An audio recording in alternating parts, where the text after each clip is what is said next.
Gulistan news के Delhi studio में आप सबको खुशामदीद। प्रोग्राम आप देख रहे हैं सलाम जेके। मैं हूं आपके साथ आसिफ रशीद। प्रोग्राम में आप सबका बहुत बहुत स्वागत, इस्तकबाल है। आज अगस्त की 23 तारीख है और मंगल का दिन है। उम्मीद करते हैं कि आप सब ठीक ठाक खैर आफियत से होंगे, जहां जिस हाल में होंगे अच्छे से होंगे, लेकिन साथ साथ हमारा प्रोग्राम भी जरूर देख रहे होंगे। एक तरफ जहां सोशल मीडिया प्लेटफॉर्म्स पर टीवी स्क्रीन के अलावा आप हमारे साथ रहते हैं, फीडबैक वक्तन फक्तन आपका हमें हासिल होता है, तो दूसरी तरफ उम्मीद ये भी जरूर करेंगे कि आप हमारी ऑफिशियल वेबसाइट पर भी जाएंगे जो www.gulistannews.in है। वहां पर भी आप कंटेंट जो आप यहां देखते हैं या सुनते हैं, उसके अलावा तहरीरी मवाद भी वहां पर आपके लिए आसानी से एक क्लिक पर दस्तयाब है। वहां आपकी रसाई आसान है, तो जरूर वहां पर भी जाएंगे या जाते होंगे। इस उम्मीद के साथ प्रोग्राम को मजीद आगे बढ़ाएंगे। आज के प्रोग्राम की जहां तक बात है तो मुख्तलिफ मौज़ूआत, इनमें खबरें रहेंगी, कुछ बैनुल-अक़वामी और कुछ मकामी, कुछ कौमी सतह की। बिलखुसूस हमारी नज़र जम्मू कश्मीर पर रहेगी। इंतज़ामिया ने कुछ फैसले लिए और इन फैसलों का क्या असर होगा, इस पर रद्द-ए-अमल आ रहा है। और जम्मू कश्मीर के अंदर फौज की कुछ कार्रवाइयाँ, लाइन ऑफ कंट्रोल से शहर के अंदरूनी हिस्सों तक तमाम ताज़ा तरीन सूरत हाल आपके सामने रखेंगे। ओवरऑल जो इस वक्त की सूरत हाल है और उसके बाद कोविड, ये सारी चीज़ें एक एक करके आपके सामने रखेंगे और बच्चियों के हवाले से भी प्रोग्राम में बात करेंगे। लेकिन सबसे पहले बात तय फॉर्मेट के मुताबिक हिस्ट्री ऑफ द डे की, और आज आपको बताएंगे कि खास क्या आज के दिन में है। आज 23 तारीख है अगस्त की, और इतिहास में आज का दिन क्या बड़ी बातें बताता है। यूँ तो बहुत सारे अहम वाक़यात हैं, लेकिन चंद एक वाक़यात आपके सामने रखें। 1634 में आज ही के दिन अंग्रेज़ी कैलेंडर के मुताबिक हज़रत अबू बकर सदीक पहले मुसलमान खलीफा जो कि थे खिलाफत राशिदा की वफ़ात हुई, और हज़रत उमर रज़ियल्लाहु ताला अन्हु को इसके बाद ज़िम्मेदारी बतौर खलीफा दोम दी गई 634 में। और अंग्रेज़ी कैलेंडर के मुताबिक आज का दिन आता है, जबकि इस्लामिक कैलेंडर में तारीख ज़रा मुख्तलिफ रहती है। 1976 में आज के दिन चीन में ज़लज़ला आया, हज़ारों अफराद ने अपनी जानें गंवा दी, लाखों लोग बेघर हुए, कई लोग एक दूसरे से बिछड़ गए, उजड़े, और हज़ारों लोगों ने जान गंवाई 1976 के इस तबाहकुन ज़लज़ले में। साल 1947 में सरदार वल्लभ भाई पटेल को मुल्क का नायब वज़ीर-ए-आज़म मुक़र्रर किया गया। 23 अगस्त की तारीख थी और आज़ादी के बाद ये पहली बड़ी पेशरफ थी 1947 में। 1821 में मेक्सिको ने आज बाकायदा आज़ादी का ऐलान किया, तो योम आज़ादी आज मेक्सिको का है 23 अगस्त 1821 को। तो ये भी आज के हवाले से जो आज की तारीख में आज के दिन के हवाले से आज 23 अगस्त और आज क्या कुछ हुआ है मज़ीद हम आपको बताएंगे। आलमी और मुल्की सतह पर क्या कुछ हुआ है। आज ही के दिन 1942 में 23 अगस्त 1942 में दूसरी जंग अजीम स्टालिनग्राड की लड़ाई शुरू हुई है, वो आज ही का दिन था। और आज ही के दिन साल 1979 में ईरान की फौज ने कुर्दों के खिलाफ महाज खोला है, वो आज ही का दिन था। और आज ही के दिन साल 1990 में यानी कि 23 अगस्त 1990 में मशरिकी और मगरबी जर्मनी ने 3 अक्टूबर को अपने इतिहाद का ऐलान किया है। और आज ही के दिन 23 अगस्त साल 2003 में ब्राज़ील में लॉन्च से कबल खलाई जहाज धमाके में 21 अफराद हलाक हुए थे, यानी कि जो जहाज खला में भेजना था वो पहले ही धमाका उसमें हुआ है और उस धमाके में करीब 21 अफराद हलाक हुए थे। वो आज ही का दिन था 23 अगस्त और साल था 2003।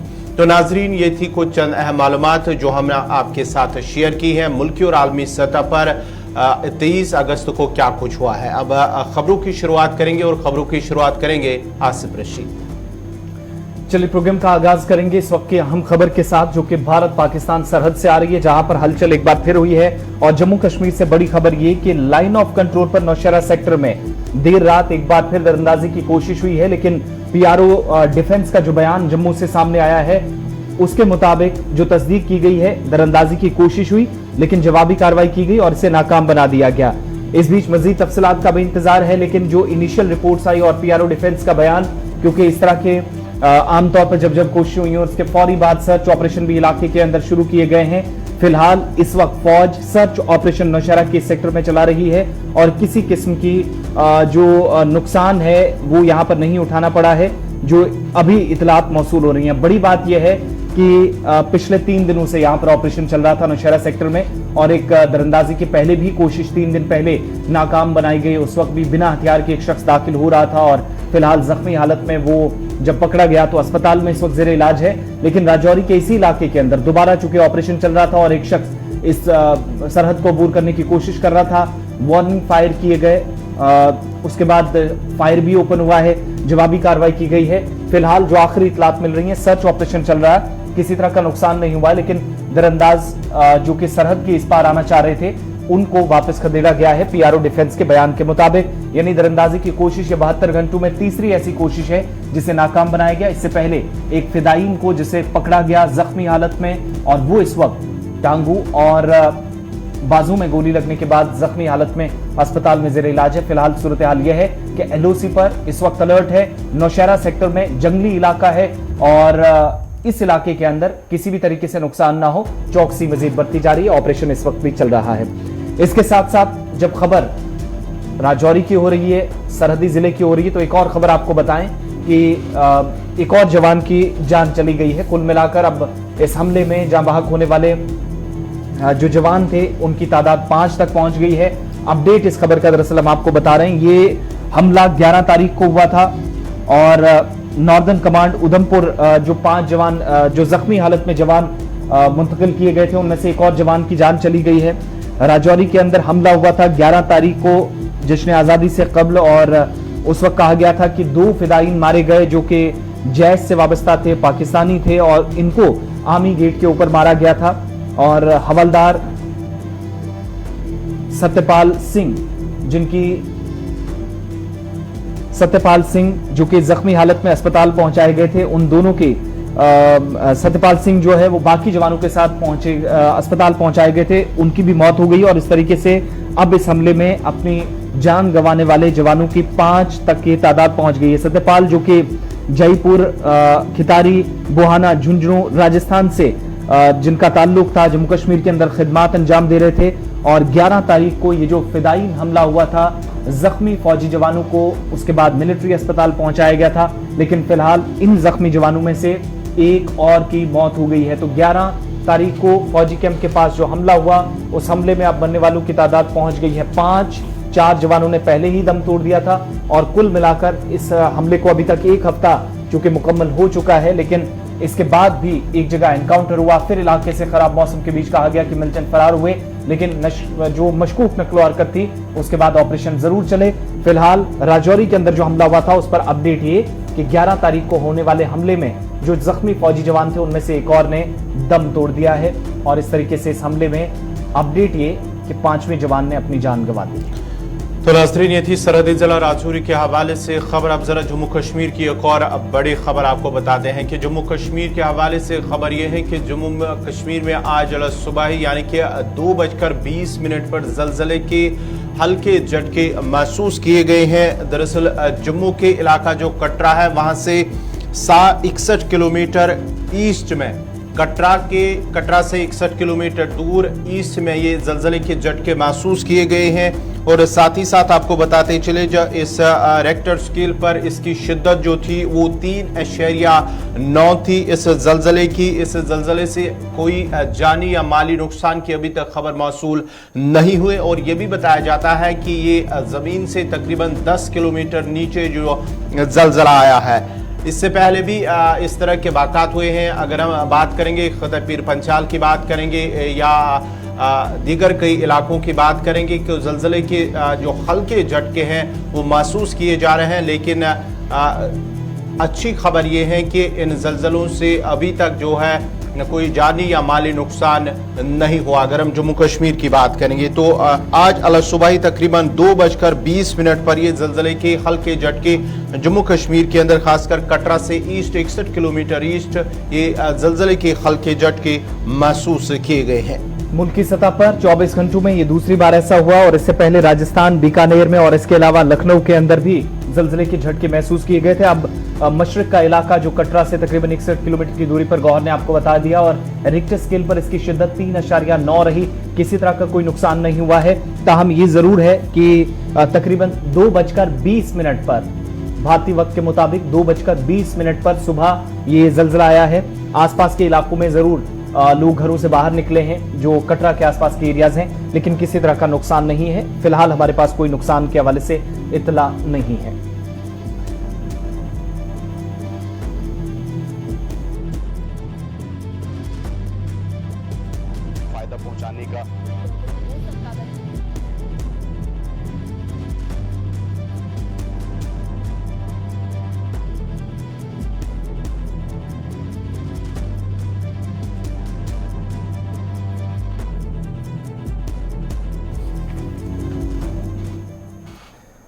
चलिए बढ़ते हैं आगे। बात अब जरा खवातीन के हवाले से, बच्चियों के हवाले से और जम्मू कश्मीर इंतजामिया या मरकजी मुआवनत वाली स्कीमों की भी।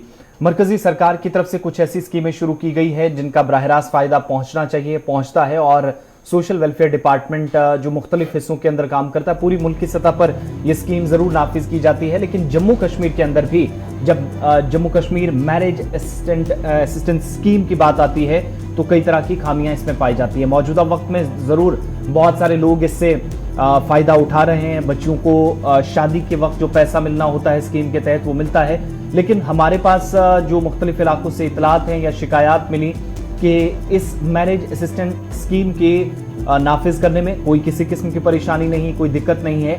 लेकिन स्टेट मैरिज असिस्टेंट स्कीम जिसके लिए लेफ्टिनेंट गवर्नर मनोज सिन्हा की तरफ से जिसमें 50,000 रुपये जो कि कुछ सियासी जमातें कहती है कि 1 लाख तक भी इसे बढ़ाया जाना चाहिए, या वो जब इक़्तिदार में आएंगे तो तरह तरह के दावे किए जाते हैं। लेकिन मैरिज असिस्टेंट स्कीम जो है लेफ्टिनेंट गवर्नर की तरफ से 50,000 रुपये, यानी पहले जो थोड़ा कम पैसा मिलता था 35 से 36,000 के आसपास, उसको बाद में 50,000 तक किया गया था। मनोज सिन्हा की तरफ से अनाउंसमेंट हुई थी। मगर आज के वक्त में जब हम देखते हैं तो बहुत सारे लोगों से जिनसे राब्ता हुआ या हमने जानने की कोशिश की तो माली तौर पर लोगों को मदद मिले या ताउन हासिल हो सरकार की तरफ से स्कीम के तहत, आगाही का एक फुकदान पाया गया है मुख्तलिफ हिस्सों के अंदर। और जम्मू कश्मीर भी ऐसे इलाकों में से एक इलाका है जहां पर आज ये माना जाता है, चाहे वस्ती कश्मीर हो, जनूबी कश्मीर हो, शुमाली इलाका जात हो, पीर पंचाल हो, या फिर इसके अलावा खिता चिनाब हो, जम्मू सूबे के मुख्तलिफ अजला हो, वहां पर भी ये शिकायत मौसूल होती हैं कि जब बच्चियों से बात की जाती है, बेबस लोग ऐसे भी जिनको काफ़ी ज़्यादा ज़रूरत है, अगर स्कीम के नफाज के साथ साथ उन्हें सरकारी तौर पर माली ताउन हासिल हो तो उन लोगों में आज ज़रूर इससे लेकर जिज्ञासा रहती है, ज़रूर वो इससे मदद हासिल करना चाहते हैं। लेकिन ये जो फलाही मंसूबा है ये कहीं ना कहीं शिकस्त मौजूदा वक्त में खा रहा है, और बुनियादी वजह है कि बेदारी लोगों में या बच्चियों में ना होना। कश्मीर ब्यूरो चीफ हिलाल हांजूरी हमारे साथ इसी खबर पे ज्वाइन किए हुए हैं। बहुत शुक्रिया हिलाल ज्वाइन करने के लिए। स्कीम जो कि कई वर्ष पहले से चल रही थी, मरकज की तरफ से भी कुछ ताउन होता और उसके बाद स्टेट लेवल पर भी इसमें ज़रूर इम्प्लीमेंटेशन के बाद इसमें कुछ तरमीम की गई और पैसे को बढ़ाया भी गया। लेकिन आज के वक्त में जब हम देखते हैं वाकई में ये जो आगाही का फुकदान है या बेदारी ना होना, ये इस बड़े फलाही मंसूबे को कहीं ना कहीं शिकस्त दिला रहा आपकी नज़र में, और मौजूदा वक्त में जो शिकायत मौसूल हो रही हैं उनको अगर सामने रखा जाए। स्कीम थी जम्मू कश्मीर सरकार की जनक से, खासतौर पर उन गरीब बच्चियों को जो जिनकी उम्र शादी की जो हद है वहां तक पहुंच गई थी, और उसके बाद वो अपने हाथों पर मेहंदी लगाती थी और एक मदद जो है उन्हें जरूर मिलती थी। लेकिन इस स्कीम के फेलियर के 2-3 चीजें। नंबर 1 ये कि इसमें बेदारी आवाम के अंदर बहुत कम है, और उस बेदारी न होने की वजह से जो बेशतर लड़कियां हैं जिनकी उम्र शादी को पहुंच चुकी है और वो इस इन मुराद से, इस बहबूदी वाले स्कीम से, इस बहबूदी वाले प्रोजेक्ट से इस्तेफादा नहीं कर सकते हैं क्योंकि उनमें कोई बेदारी नहीं है। दूसरा किस्म लड़कियों का वो है कि जिन्हें ऐसे स्कीमों की जरूरत है, ऐसी असिस्टेंस की जरूरत है, लेकिन जो असिस्टेंस अमाउंट है ये सफिशिएंट नहीं है, क्योंकि आज की डेट में 50,000 कोई बड़ी रकम नहीं है। तो इस वजह से जो लड़कियां हमारे समाज के अंदर रह रही हैं, और आज के डेट में जब हम देख रहे हैं कि कई लाख या कई लाखों रुपए शादी के अखराजात पर जो है वो इस्तेमाल हो जाते हैं, तो उसमें 50,000 की जो ये रकम है ये एक मामूली रकम है। इससे बड़ी जरूरत उनकी पूरी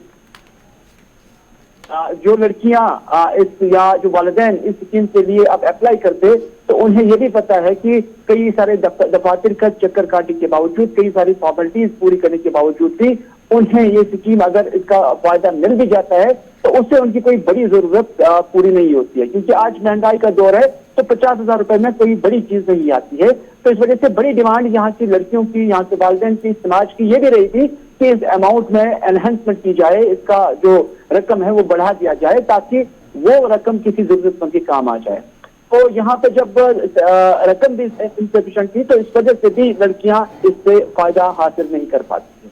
तीसरा एक सबसे बड़ा वजह जो हम सोशल वेलफेयर डिपार्टमेंट के अंदर देख पाते हैं कि अगर किसी ने अब इस चीज के लिए अप्लाई किया भी, इस स्कीम के लिए अप्लाई किया भी, तो उन्हें बहुत चक्कर काटने पड़ते हैं। इतनी फॉर्मेलिटीज पूरी करने के बावजूद कभी कभार कहा जाता है कि फंड्स नहीं है, लड़की की डेट तय हुई है शादी के लिए और उसके बाद उन्हें कहा जाता है कि अभी भी फंड्स वागुजार नहीं हुए हैं, अभी भी इसमें कोई कोताही है, आपको 10 दिन के बाद, आपको 1 महीने के बाद, आपको 2 महीने वेट करने पड़ेंगे और तब तक शादी का डेट फिक्स भी हो जाता है, तब तक शादी भी हुई होती है। तो फिर जिस मकसद के लिए इस फंड को रखा गया था कि ये शादी असिस्टेंस है, मैरिज असिस्टेंस है, वो उसका बुनियादी मकसद जो है फोर्स हो जाता है ठीक उस वक्त जब लड़की की शादी हो भी जाती है, तब जाकर उन्हें उसके बाद ये पैसे मिलते हैं। और पता नहीं कि जब मायके में होती है तो मायके के अंदर एक लड़की इस चीज को अवील करने की कोशिश करेंगे, लेकिन जब वो फिर ससुराल जाती है तो क्या वहां से इसको परस्यू कर पाएगी, मुझे नहीं लगता है। तो इस वजह से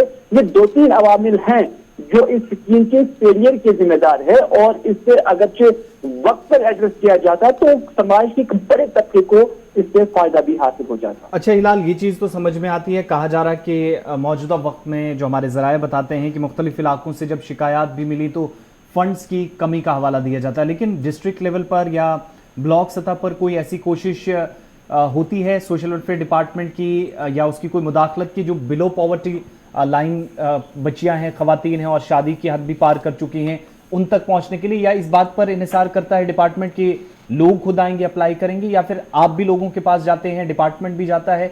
ऐसी कोई कार्रवाई, ऐसा कोई काम हुआ है या हो सकता है, या किस तरह का प्लान? कोई भी इसके लिए कोई मुहिम नहीं चलाई गई और डिपार्टमेंट आपको अपने एंड से अप्रोच नहीं करता है, बल्कि जिसको पता है वो खुद अप्रोच करता है, वो डिपार्टमेंट के पास पहुंचता है। और उसके बाद आज आप देख सकते हैं कि जो सोशल वेलफेयर डिपार्टमेंट है वहां पर जो मुलाजिमीन की स्ट्रेंथ है वो भी कम है। तो इस वजह से जो वहां पर आ जाएगा और उसके कागजात ले जाएंगे और साल भर भी इस स्कीम का फायदा हासिल करने में लड़कियां या उनके वालिदैन जो है वो दफ्तरों के चक्कर भी काटते हैं। तो इस वजह से जिसके पास ये बेदारी है, जिसके पास ये जानकारी है, अगर वो उस क्राइटेरिया को फॉलो करती है, अगर उसके पास सारी चीजें दस्तियाब भी होंगी, सारी फॉर्मेलिटीज वो पूरी कर भी लेती हैं, तो उसके बावजूद इसमें तासीर हो जाता है। जैसे कि आपने खुद भी कहा कि फंड्स की वागुजारी या अदम दस्तियाबी को सबसे बड़ी वजूहात जो है इसके लिए करार दी जाती है, क्योंकि वक्त पर बजट भी एलोकेट नहीं हो जाता है, वक्त पर हम देखते हैं कि फंड्स की दस्तियाबी भी नहीं होती है। तो ये एक बड़ा रीजन है जी कि हम जो है समझ सकते हैं कि जम्मू कश्मीर के अंदर जिस नवीयत से ये स्कीम, मैरिज असिस्टेंस स्कीम चलनी चाहिए थी, उस नवीयत से नहीं चलती है। नतीजा ये है कि कई सारी लड़कियां ऐसी हैं कि जिनकी शादी की उम्र जो है वो पार भी हो गई है, लेकिन या तो उन्हें इस स्कीम के बारे में पता नहीं है, या वो इससे इनसफिशिएंट जो है असिस्टेंस समझते हैं, या कि फिर उन्हें इस डर से कि अब उन्हें चक्कर काटने पड़ते हैं, दरवाजों से या दर दर जाना पड़ता है, तो इस वजह से भी वो इस चीज से फायदा नहीं कर पाते हैं। बहुत बहुत शुक्रिया हिलाल हंजूरी श्रीनगर से हमारे साथ रहने के लिए और ये बताने के लिए स्कीम मौजूदा वक्त में कैसे शिकस्त खा रही है, और अगर इस तरीके से सिलसिला चलता रहा तो शायद ये और भी फेलियर साबित हो सकती है। अमाउंट अगरचे कम है, लेकिन उस कम अमाउंट को भी ऐसे कैसे आप गरीब बच्चियों तक पहुंचाएंगे, जम्मू के अंदर, कश्मीर के अंदर, इसी तरीके से लद्दाख के अंदर, ये एक बड़ा मसला इस वक्त है। और अब कहा जा रहा है कि फंड्स की भी कमी पाई जाती है, जिसकी वजह से चूंकि जब शादी तय कर दी जाती है तो शादी की जो एक्चुअल डेट होती है उससे 1 महीने पहले आपको डॉक्यूमेंटेशन का प्रोसेस कंप्लीट करके उससे 1 माह पहले ये सारी चीजें हो जाती हैं, मिलना भी चाहिए 1 महीने पहले, ताकि शादी पर ये जो पैसा वो खर्च किया जा सके, लेकिन नहीं होता। आज जब कई बच्चियों से, खवातीन से हम बात कर रहे हैं या की, तो हैरान होती है कि क्या इस तरीके से भी कोई स्कीम है, अगर है तो हमें क्यों नहीं बताया गया। और जिन लोगों ने अभी तक अप्लाई किया था वो इस चीज को लेकर हैरान है कि 1 महीना शादी से पहले ये तो एक प्रोसीजर रखा गया है, लेकिन जब आप पिछले 6 महीने देखते हैं, हम तो लगातार सरकारी दफातर के चक्कर काट रहे हैं, तो उतना पैसा खर्च होने जा रहा है जितना आप सरकार की तरफ से लेने जा रहे हैं। तो परेशानियां फिलहाल हैं। और दूसरा सबसे बड़ी वजह इस स्कीम के सही नफाज करने के बावजूद भी इसकी कामयाबी ना होना, इसके पीछे एक और रीजन माना जाता है जो प्रोग्राम के आगाज में हमने बताया कि बेदारी की कमी है। आप आगाही लोगों तक नहीं दे सके हैं, उन्हें आगाह नहीं कर सके हैं, ये एक बड़ा मसला है। बात लेफ्टिनेंट गवर्नर इंतजामिया की, तो एक और फैसले की बात गौहर सरा जी बात करेंगे जम्मू कश्मीर इंतज़ामिया के हवाले से। जम्मू कश्मीर इंतज़ामिया यानी कि एडमिनिस्ट्रेटिव काउंसिल की जानिब से जो एडमिनिस्ट्रेटिव काउंसिल का इजलास मुनक़्क़द हुआ है LG मनोज सिन्हा की सदारत में, और इसमें कई अहम फैसले भी लिए गए हैं, कई अहम फैसलों को मंजूरी भी दी गई है। जो SRO 43 है उसे इंतज़ामिया की जानिब से मंजूरी मिली है। जो LG मनोज सिन्हा की सदारत में ये एडमिनिस्ट्रेटिव काउंसिल की मीटिंग हुई है, इजलास हुआ है। इसमें राजीव राव भटनागर मौजूद थे, इसमें एडवाइज़र जो लेफ्टिनेंट गवर्नर के अरुण कुमार मेहता वो भी इस में शामिल थे और साथ ही साथ नीतीश्वर कुमार जो प्रिंसिपल सेक्रेटरी लेफ्टिनेंट गवर्नर के वो भी इस मीटिंग की हिस्सा बने इस इजलास के। और साथ ही साथ इसमें जीएडी स्क्रीनिंग कमेटी का क़याम अमल में लाया गया है। जब इसे मंजूरी मिली भी इस फैसले को SRO 43 को मंजूरी मिली हुकूमत की जानिब से, तो जीएडी की जानिब से कहा गया कि स्क्रीनिंग कमेटी का अमल भी लाया जाएगा और इंतज़ामी सेक्रेटरी वाहिद मजाज अथॉरिटी होगा, ये भी फैसला लिया गया। इंतज़ामी कौंसिल में इस तरह के ये फैसले लिए गए हैं। बहाली की एक तरह से स्कीम है और SRO 43 अपनाया गया है, ये अपनाया जाएगा, इसके लिए तैयारियां की जा रही थी, अब इसको मंजूरी भी दे दी गई है। और इस फैसले का मकसद जो सोगवार खानदान है इनमें मयार पर मबनी तशखीस को मुतारिफ कराते हुए एक तो जो हमदर्दाना बुनियादों पर तकर्रियाँ होती है वो फराहम करने में मसावात, शमूलियत और जवाबदेही को फ़रोग देना मकसद है, जिसके पीछे लेफ्टिनेंट गवर्नर इंतज़ामिया ने पहले ही वजूहात बता दी थी और जो कई सालों के दौरान तजर्बात सीखने के बेहतरीन तरीकों पर मबनी है। और नई स्कीम किसी सरकारी मुलाजिम, इस बात को ज़रा ध्यान से सुनिएगा कि कोई सरकारी मुलाजिम है उसके ज़ेर कफ़ालत जो कुंबा है, यानी जिसकी वो देख रेख करता है, जिनके वो अखराजात करता है, सारी चीज़ें देखता है, तो कुंबे के एक फ़र्द को हमदर्दी की बुनियाद पर अगर उसकी तकर्री करनी हो या माली मुआवजा फराहम करना हो तो वो ये स्कीम इजाज़त देगी, जिसको अब शुरू कर दिया गया है, SRO 43 को अपनाया गया है। और ऐसा शख्स जो मिलिटेंसी से मुतल्लिक कार्रवाई के नतीजे में या लाइन ऑफ कंट्रोल पर या बैनुल अक़वामी सरहद के अंदर दुश्मन की कार्रवाई के नतीजे में अपनी जान गंवा सकता है या गंवा रहा है। दूसरा ये जम्मू कश्मीर में चूंकि मिलिटेंसी से मुतल्लिक भी सरगर्मियाँ ऐसी होती हैं जिसमें मुलव्विस अगर ये शख्स नहीं है, ये फ़र्द उसमें डायरेक्टली इन्वॉल्व नहीं है या पेंशन के बगैर रिटायर होता है, इस तरह अपने ख़ानदानों को तंगदस्ती से बचाने के लिए उसको सरकारी तौर पर राहत मिलेगी। और मुआश का कोई भी अगर उसके पास जरिया नहीं है, सोर्स ऑफ इनकम नहीं है, तो इस स्कीम से सरकारी मुलाजिम के जो ख़ानदान है उनको राहत मिलेगी और उन्हें माली बदहाली से बचाया जाएगा। बहाली इमदाद का जो फ्रेमवर्क है उसके गलत इस्तेमाल के खिलाफ मुनासिब तहफ़्फ़ुज़ात को यकीनी बनाने के अलावा ज़्यादा शफाफियत यानी अकाउंटेबिलिटी और मसावात लाने के लिए नई स्कीम में एक नामजद पोर्टल पर GAD यानी जनरल एडमिनिस्ट्रेशन डिपार्टमेंट में ऑनलाइन दरख्वास्तें मौसूल करने के इंतजाम भी शामिल कर लिए गए हैं। यानी अब जो लोग इस स्कीम के तहत फॉल करते होंगे, SRO 43 का जब सहारा लिया जाएगा तो बराह रास्त जिन लोगों की दरख्वास्तें लेनी है उनके लिए ऑनलाइन जो है सर्विसेज भी रखी गई हैं। तशखीस इसकी होगी और सिफारिशात करने के लिए GAD में स्क्रीनिंग कमेटी का क़याम अमल में लाया गया है और इंतज़ामी सेक्रेटरियों को जो हमदर्दाना तकर्री या माली मुआवजे के मामले को मंजूरी देंगे, इसके लिए वाहिद मजाज अथॉरिटी GAD होगा। इंतज़ामी सेक्रेटरीज जो इसमें जिम्मेदारी जिन्हें दी गई है, पहले जो गवर्नर ने आपको बताया। और कवानीन में जहाँ तक नरमी की बात है तो ज़ेर गौर मुकदमात के लिए तकरीबन 5% कैब की तजवीज़ और नरमी के मयार को ज़्यादा शफाफ मकसद बनाना है और दरख्वास्त दहीनगान यानी जो एप्लीकेंट्स होंगे उनकी भी दरख्वास्तें जमा करने के लिए तारीख से 5 साल तक गौर के लिए अहल रखना शामिल है। ये सारी चीज़ें हैं, बड़ा फैसला लिया गया है और लेफ्टिनेंट गवर्नर इंतजामिया की तरफ से SRO 43 अपनाने को मंजूरी दे दी गई है। और लाइन ऑफ कंट्रोल LOC के आसपास मिलिटेंसी कार्रवाइयों में या फिर दुश्मन की कार्रवाई में कोई मर सकता है, अपनी जान गंवा सकता है, उन लोगों के लिए। और एक तरह से ये भी आसान लफ्ज़ों में कहा जाए तो जो सरकारी मुलाजिम हैं उनके ख़ानदान को राहत इससे मिलेगी और उन्हें माली बदहाली से बचाया जा सकेगा। कई लोग ऐसे जो रिटायर होने से पहले या रिटायरमेंट के बाद भी उन्हें पेंशन के मामलात रहते हैं, तो बहुत हद तक उनके लिए राहत है। ये फिलहाल लेफ्टिनेंट गवर्नर इंतजामिया ने जो पीर को इजलास हुआ था उसमें ये फैसला भी लिया है, उस हवाले से अपडेट आपको बता दिया है। SRO 1994 का वक्तन फ़क्तन इसके बाद इसमें तरमीम की गई है और आज इसे अपनाने के लिए सरकार ने मंजूरी दे दी है। अब बात ज़रा वस्ती कश्मीर की यानी सेंट्रल कश्मीर के गांदरबल ज़िले की भी करते हैं। मुख्तलिफ इलाकों से कई तरह की शिकायत मौसूल होती हैं, लेकिन देर रात जो तस्वीरें जो वीडियोज़ हमें मौसूल हुए हमारे नुमाइंदे के ज़रिए, उसने एक बार फिर रोंगटे तो खड़े किए, लेकिन कई सवालात भी मुतलका इंतज़ामिया पर उठाए हैं, महकमे पर उठाए हैं। कंगन के अंदर गांदरबल का एक बड़ा इदारा, बड़ा अस्पताल कह लीजिए, यहाँ इस अस्पताल में सहूलियात किस कदर हैं और कैसे मिलनी चाहिए, वक्त पर किसकी देख रेख कैसे की जाती है, मरीज़ को कितना परेशानी से निजात दिलाने के लिए काम होता है, वो इन तस्वीरों से आप अंदाज़ा लगा सकते हैं।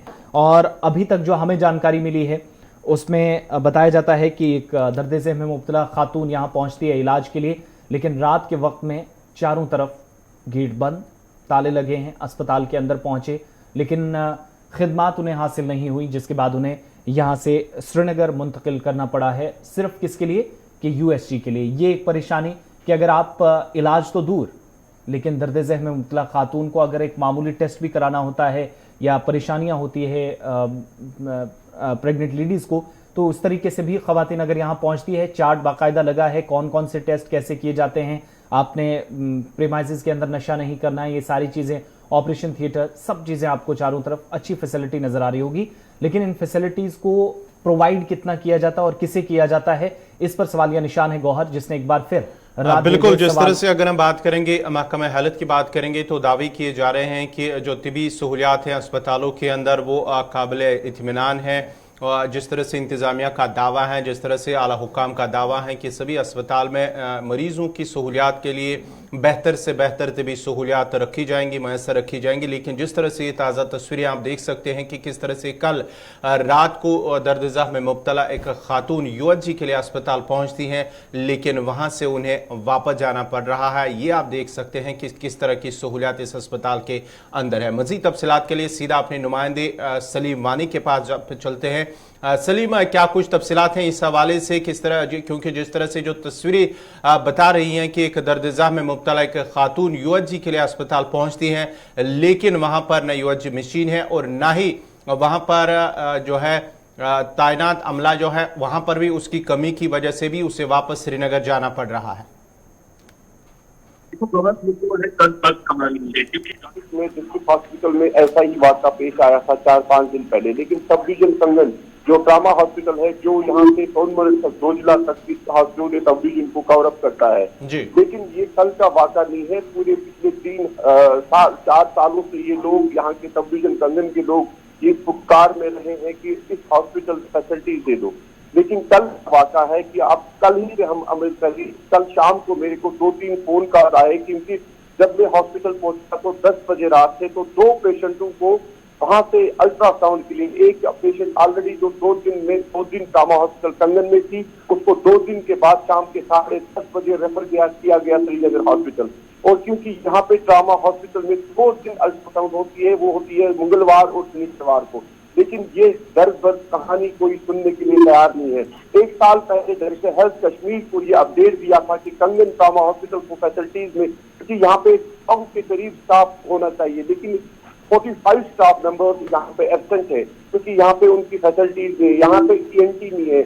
और कल की कहानी ये है कि जब मेरे को कॉल आई तो मैं हॉस्पिटल पहुंचा, वहां पे जो ये महमूदा पेशेंट थी जो कंगन की रहने वाली है, इसको डॉक्टर ने रेफर किया था। लेकिन जब हमने ये दर्द पर कहानी देखी, मैंने लोकल एक डॉक्टर है हारीपुरा से, उसने अपने वहां पे 11 बजे के करीब वो हारीपुरा से 12 किलोमीटर दूर वहां से आया इसको अल्ट्रासाउंड करने के लिए। और इसको अल्ट्रासाउंड करने के बाद थोड़ा रिलीफ मिला पेन को, और पूरी रात की कंगन ट्रामा हॉस्पिटल, अदरवाइज इसको श्रीनगर रेफर किया गया था क्योंकि शूटिंग पेन थी। 1 घंटे को ये हॉस्पिटल में रो रही थी, और ये दर्द पर कहानी कोई सुनने की तैयार नहीं। एडमिनिस्ट्रेशन शायद ही गिरफ्तारी में है और अपने जी जनाब दूरी में चलते हैं, क्योंकि आज तक 15 सालों में कंगन ट्रामा हॉस्पिटल के लोग, पूरे सब डिवीजन के लोग इस पुकार में रहे हैं कि फैसिलिटीज दे दो, लेकिन कोई अपने वाला नहीं चाह रहे। कल ही एलजी साहब तो सलीम, अब अगर ये 24/7 है तो क्या रात में जिस अमले को जिम्मेदारी दी जाती है वो नहीं था, या